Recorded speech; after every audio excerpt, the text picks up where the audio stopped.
అంటే కల్చర్ ఏం దెబ్బతింటుందన్న? కల్చర్ మొత్తం దెబ్బతిన్నది. ఇలా ఏ కల్చర్‌లో మన దాంట్లో ఏ కల్చర్‌లో ఉన్నారు వాళ్ళు చెప్పండి? హ్మ్. వాళ్ళు అంటే మనతో వాళ్ళ ఉన్న పనులు కల్చర్ ఏంది?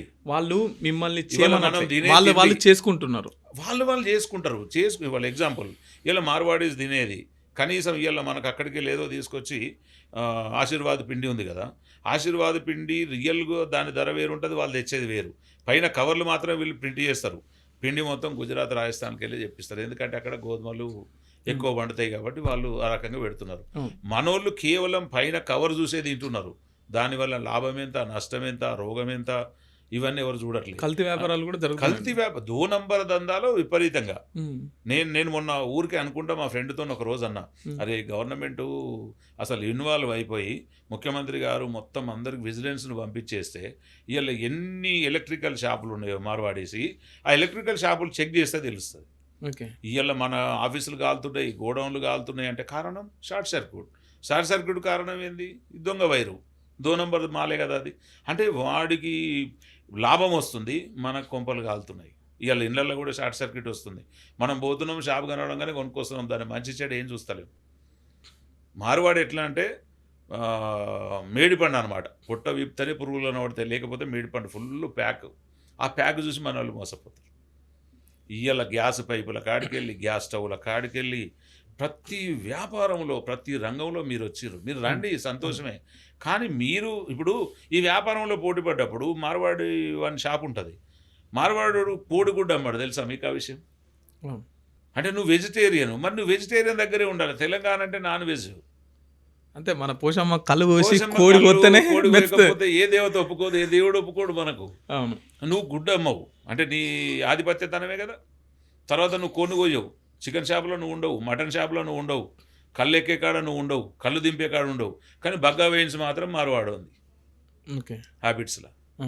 బయటోడు 400 అమ్మితే నువ్వు 380 అమ్ముతావు. 20 రూపాయల కోసం ఎక్కడెక్కడికి వెళ్ళి వచ్చి కొనుక్కపోతావు. అంటే నువ్వు తక్కువ అమ్మడంలో నీ అంతర్జం ఏంది? నీకు తక్కువ వస్తుంది, నువ్వు కల్తీ చేస్తున్నావు అనే కదా. ఇప్పుడు తెలంగాణలో ఇన్ని వైన్ షాపులు ఉన్నాయి. బగ్గా వైన్స్ కంటే తక్కువ రేటు ఎవడు ఇయ్యడు. ఎందుకు ఇయ్యడు? కారణం ఏంది?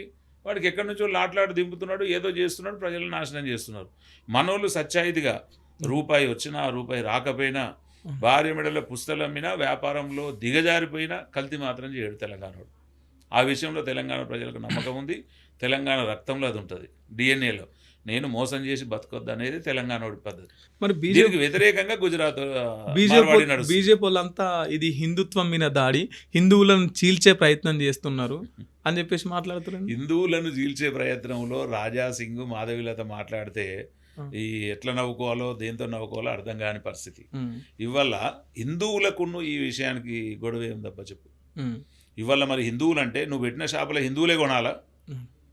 ఎవడైనా కొనొచ్చు, మరి కష్టం. అందరూ వచ్చి కొంటేనే కదా నీ షాపు నడుస్తుంది. ఇవాళ నువ్వు కోట్లు సంపాదించి, అంటే ఇది ఒక మతం మీద దాడి, హిందువుల మీద అది దాడి అది అంటారు. బీజేపీ మతతత్వ పార్టీ కాబట్టి మతం మీద దాడి అని వాళ్ళు అనుకుంటున్నారు. ఉమ్. ఈ మతానికి ఇక్కడ గొడవకు సంబంధం ఏంది? ఇవాళ కొట్టినప్పుడు నువ్వు వాడు హిందువు అని కొట్టినవా? సాయిని, ఆయన పేరే సాయి. సాయిని కొట్టింది నువ్వు హిందువు అని కొట్టినవా, తెలుగోడని కొట్టినవా, మాలోడని కొట్టినవా, బౌద్ధుడని కొట్టినవా, జైనవని ఏమని కొట్టినవు? ఇప్పుడు ఎక్కడో ఎవడో ఒక చోట కొడితే వాని మీద కేసు పెట్టాలి, చట్టపరమైన చర్యలు తీసుకోవాలి. అంతే కదా. ఎస్, దాని ఇదంతరికి రుద్దడం ఎంతవరకు కరెక్ట్? అది కరెక్ట్. ఇప్పుడు ఒకటి మనకేమంటారు, అగ్గి లేనిది పొగ రాదు. ఇవాళ వీళ్ళ మోసాల మీద జనం ఉడుకుతున్నారు. ఖచ్చితంగా ఏదో ఒక రోజు రివల్యూషన్ అనేది వస్తుంది. ఇవాళ మనం ఆంధ్రప్రదేశ్ మనం కలిపి ఇన్నేళ్ళు కలిసి ఉన్నాము, కలిసి వియాలు ఇచ్చుకున్నాము. ఏపీకి తెలంగాణకి ఎన్నో సంబంధాలు ఉమ్మడి రాష్ట్రం నడిచినాయి. తెలుగుల మధ్య ఇప్పటికి కూడా నడుస్తున్నాయి. మనం విడిపోయినా కలిసి ఉండే ప్రయత్నం చేస్తున్నాం. వాళ్ళు ఏనాడు అట్లా మాట్లాడలే.